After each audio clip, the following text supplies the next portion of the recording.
عفوك إني للنور مدت يداي نزعت أسرار قلبي وجئت ألقي أساي.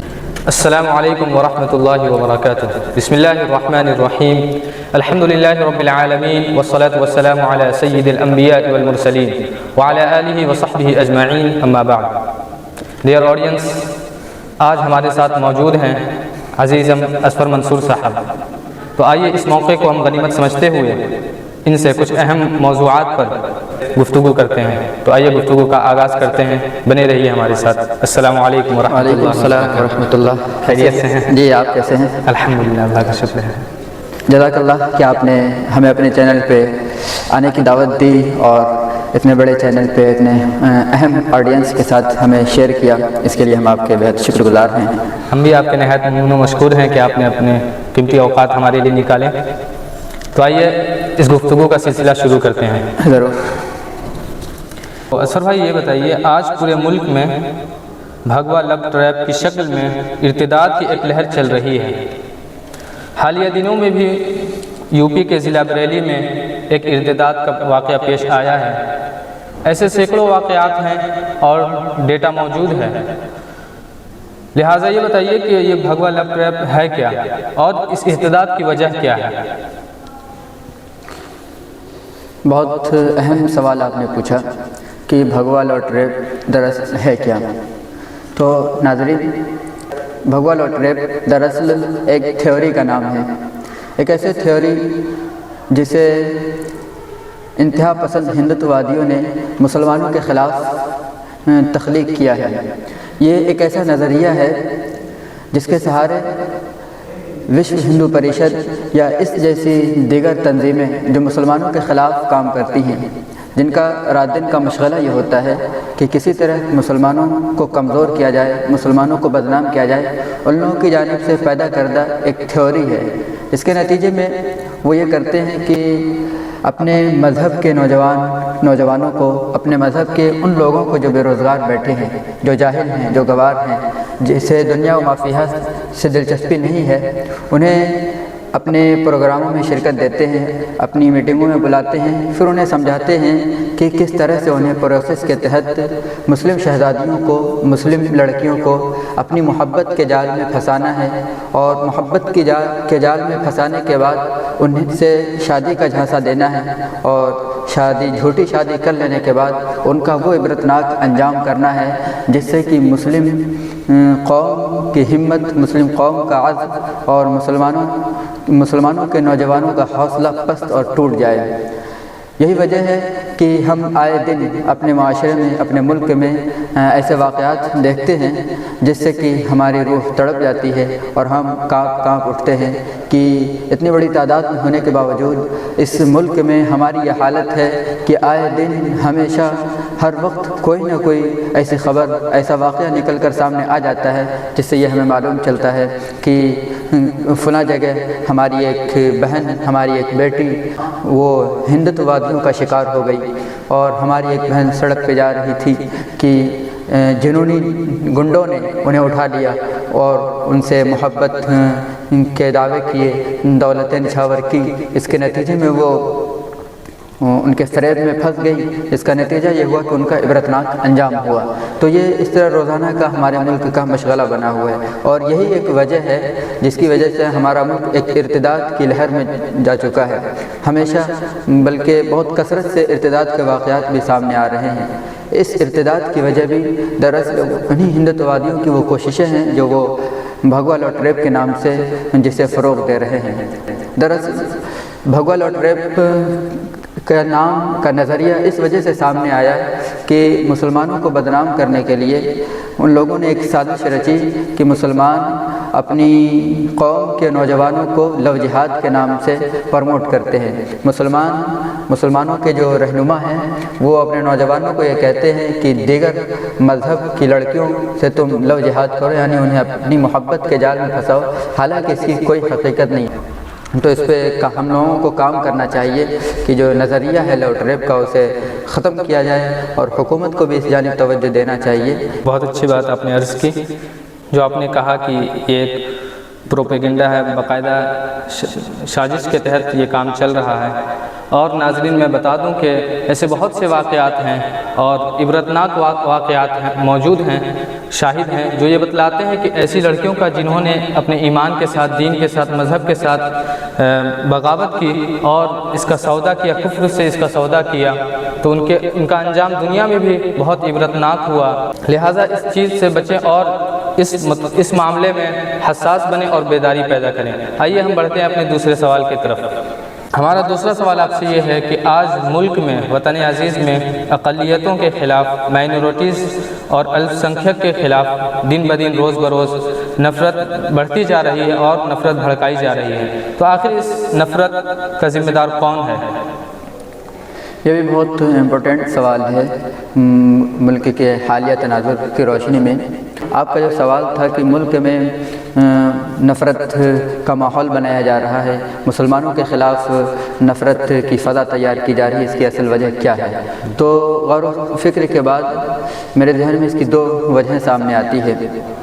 پہلی وجہ موجودہ میڈیا کا وہ کردار ہے جس کو بیان کرتے ہوئے آنکھوں سے آنسو چھلک پڑتے ہیں کہ کس طرح سے ہمارا میڈیا جس کو ملک عزیز میں کی جمہوریت کی بقا کے لیے چوتھا ستون قرار دیا، وہ کس طرح سے مسلمانوں کو بدنام کرنے کے لیے، وہ کس طرح سے مسلمانوں کو کمزور کرنے کے لیے کام کر رہا ہے۔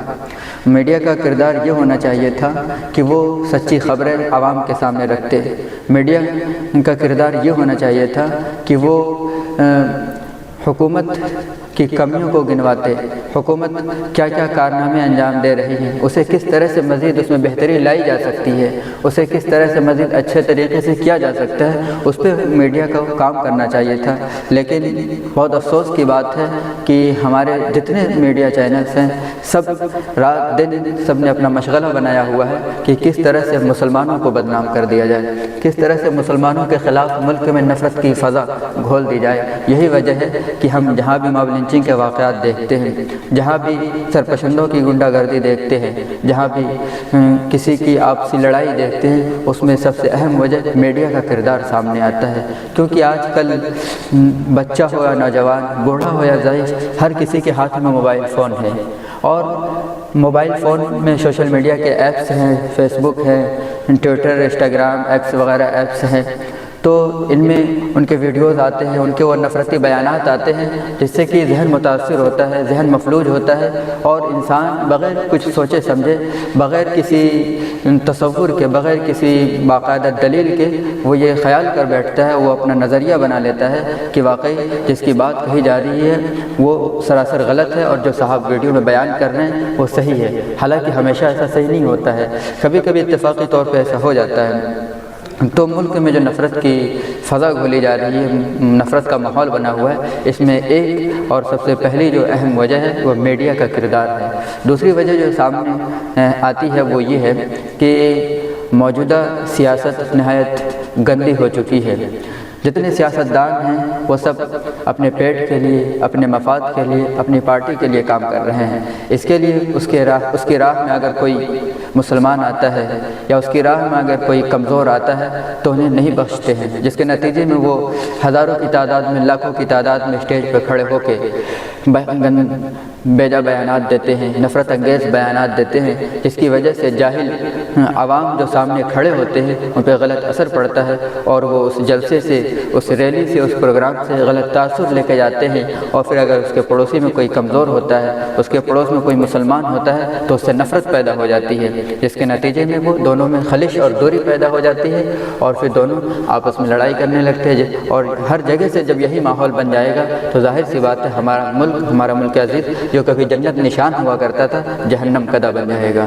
اور آج کل ہم یہی دیکھ رہے ہیں کہ ہمارا ملک ایک جہنم قدہ بنا ہوا ہے، سڑکوں پہ نکلنا دشوار ہو رہا ہے، ٹرینوں میں سفر کرنا مشکل ہو رہا ہے، اور کھل کے بات کرنا گویا تو ایک جرم بن چکا ہے۔ تو یہ بھی بہت ہی سوچنے کی بات ہے، سمجھنے کی بات ہے، اور اس پہ بھی دانش مندوں کو، عقل مندوں کو کام کرنے کی ضرورت ہے کہ آخر اسے کس طرح سے روکا جا سکتا ہے، اسے کیسے ختم کیا جا سکتا ہے، اس نفرت کے ماحول کو کیسے محبت کی خوشبو سے دھویا جا سکتا ہے۔ ماشاءاللہ آپ نے بہت اچھی روشنی ڈالی اس بات پہ. آپ نے سوشل میڈیا کا ذکر کیا، تو یہ بتائیے بسا اوقات سوشل میڈیا پر نامعقول اور گستاخانہ پوسٹ آتے رہتے ہیں. بالکل. سوشل میڈیا پر نامعقول اور گستاخانہ پوسٹ کے خلاف ہمارا رد عمل، ہم مسلمانوں کا رد عمل کیسا اور کیا ہونا چاہیے، اس بارے میں آپ کچھ روشنی ڈالیں. جی، یہ بھی حالیہ تناظر میں بہت امپورٹنٹ سوال ہے، بہت اہم سوال ہے. تمام نوجوانوں کو اس جانب توجہ دینی چاہیے کہ اپنے کوئی بھی پوسٹ آئے سوشل میڈیا پہ، کوئی بھی پوسٹ ہو، کوئی تبصرہ ہو، کوئی ویڈیو ہو، اس پہ یکسر توجہ نہیں کرنا ہے، اس پہ یکسر یقین نہیں کرنا ہے. سوشل میڈیا ایپس مانا کہ ایک خبروں کا ایک ذریعہ ہے، ذرائع ابلاغ کا اور جرنلزم کا ایک آسان ذریعہ ہے، مگر یہاں پہ جھوٹی باتیں بھی کافی شیئر کی جاتی ہیں. تبھی اسے واٹس ایپ یونیورسٹی یعنی ایک جھوٹی یونیورسٹی کے نام سے بھی جانا جاتا ہے. تو سوشل میڈیا پہ اگر آپ کے سامنے کوئی ایسی پوسٹ آتی ہے جو آپ کے جذبات کو بھڑکائے، جس سے آپ کے عقیدے میں خلش پیدا ہو، جس سے آپ کا ذہن متاثر ہو، تو وہاں پہ سب سے پہلا ہمارا رد عمل یہ ہونا چاہیے کہ جو پوسٹ ہمارے سامنے آئی ہے وہ کس بنیاد کی ہے، جو پوسٹ ہمارے سامنے ہے وہ کس مسلک سے تعلق رکھتی ہے، یعنی کس طریقے سے، کس موضوع سے تعلق رکھتی ہے. اگر وہ پوسٹ اللہ کے رسول صلی اللہ علیہ وسلم کی شان میں گستاخی کی ہے تو بھی وہاں پہ جذباتی نہیں ہونا ہے، تو بھی وہاں پہ اپنے آپ کو بے قابو نہیں ہونے دینا ہے، بلکہ ایسے موقع پہ خود کو سنبھالنا ہے اور خود کے اندر جھانکنے کی ضرورت ہے کہ یہ پوسٹ کس بنیاد پہ کی گئی ہے.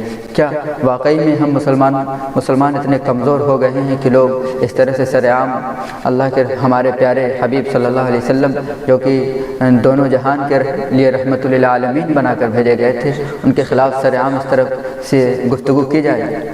تو سوشل میڈیا پہ آنے والی پوسٹوں کے تعلق سے ہمارا سب سے پہلا رد عمل یہ ہونا چاہیے کہ جہاں تک ممکن ہو سکے قانونی کارروائی سے کام لیں.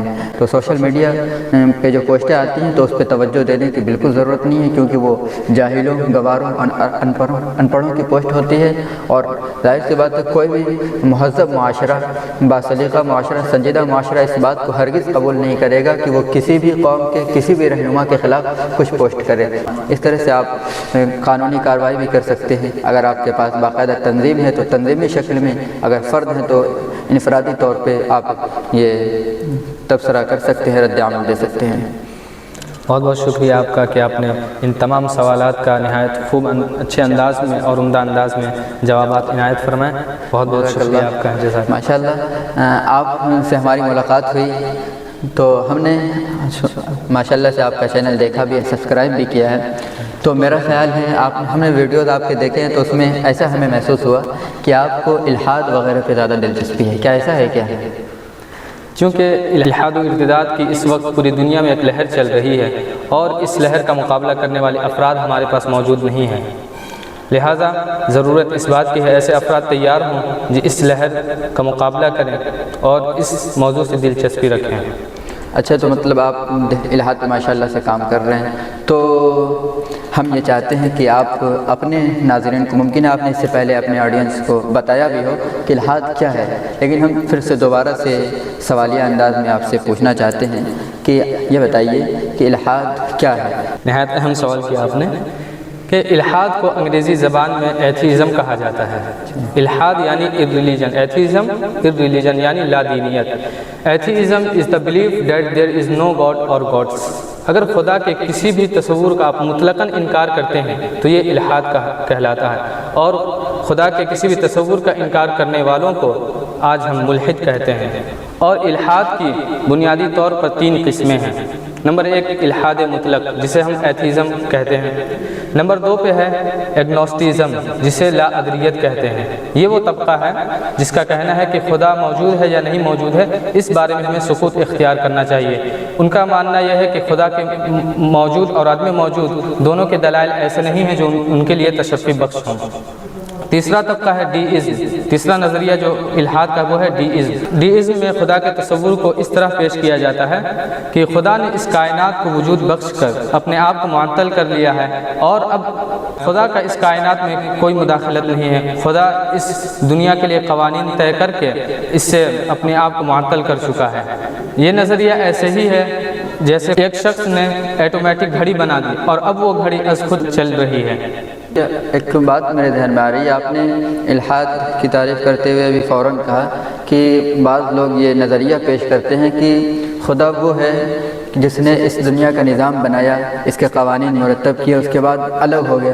تو کیا ایسی عظیم ترین اعلیٰ ترین ذات کے سلسلے میں ہم یہ تصور کر سکتے ہیں کہ وہ ایک تو اتنی بڑی دنیا بنائے، اس میں اتنی مخلوقات پیدا کرے، اتنے وسائل دے، پھر اس کے بعد خود اس سے مستثنیٰ ہو جائے؟ بلکہ وہ تو یہ چاہے، وہ ذات یہ چاہے گی کہ اس پہ ہماری حکمرانی رہے، اس میں بسنے والے لوگ ہماری عبادت کریں، ہمارے سامنے سجدہ ریز ہوں۔ تو کیا یہ نظریہ ان لوگوں کا عقل میں آنے والی بات ہے؟ یہ غیر منطقی اور اللاجیکل ہے۔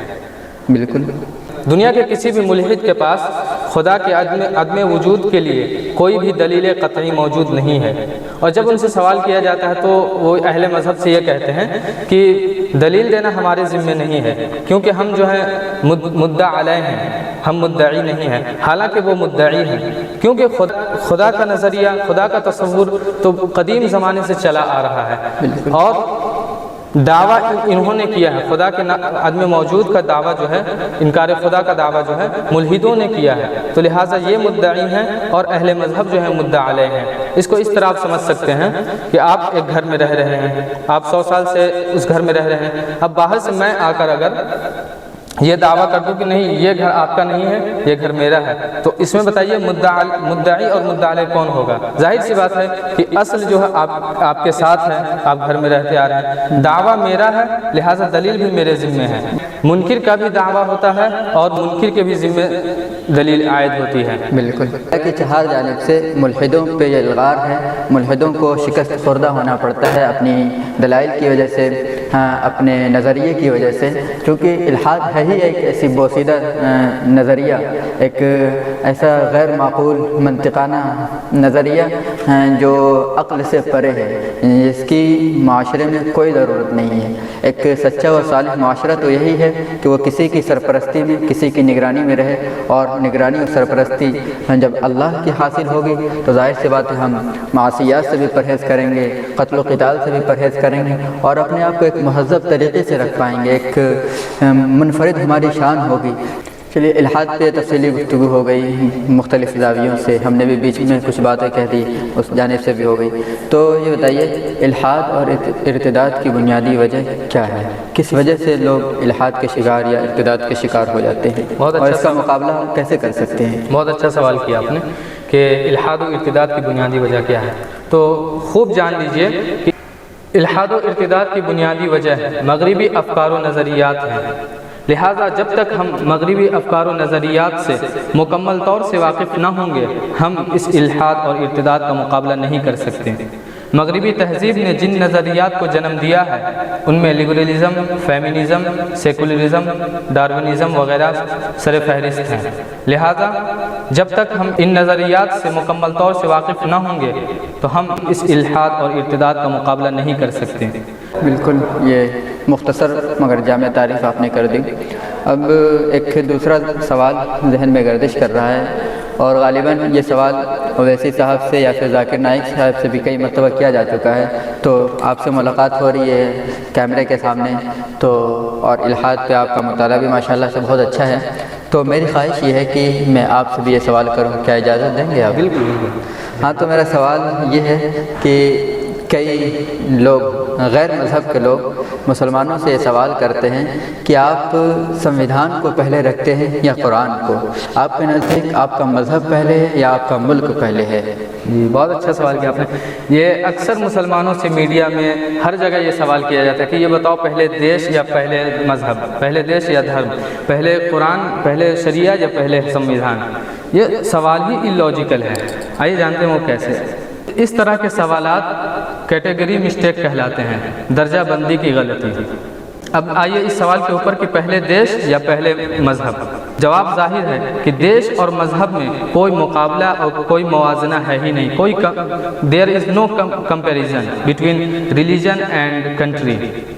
یہ سوال تو اسی طرح ہو گیا کہ کوئی شخص آپ سے پوچھے کہ یہ بتائیے کہ کھانا زیادہ لذیذ ہے یا پتھر، بریانی زیادہ لذیذ ہے یا درخت۔ یہ نامعقول سوال ہے، کیونکہ دیش کیا ہے؟ دیش گھر کی طرح ہے. آدمی آج یہاں رہ رہا ہے، کل دوسرے دیش میں رہے گا. دیش کیا ہے؟ آج کشمیر سے کنیا کماری ہے، کل اس سے زیادہ ہمارا ملک تھا، کل کو ہو کے بٹوارا ہو جاتا ہے. تو دیش کیا ہے؟ دیش ایک مکان کی حیثیت رکھتا ہے، گھر کی حیثیت رکھتا ہے. اور جس طرح انسان کو اپنے گھر سے محبت ہوتی ہے، لگاؤ ہوتا ہے، اسی طرح اپنے دیش سے، اپنے کنٹری سے اس کو لگاؤ اور محبت ہوتا ہے، اپنے وطن سے اس کو محبت ہوتی ہے. لیکن مذہب اس سے بڑی چیز ہے. مذہب اور دیش میں کبھی تضاد ہوا، کنٹرڈکشن ہوا، تو ہم ڈنکے کی چوٹ پر یہ کہتے ہیں کہ پہلے نمبر پر ہم مذہب کو رکھیں گے.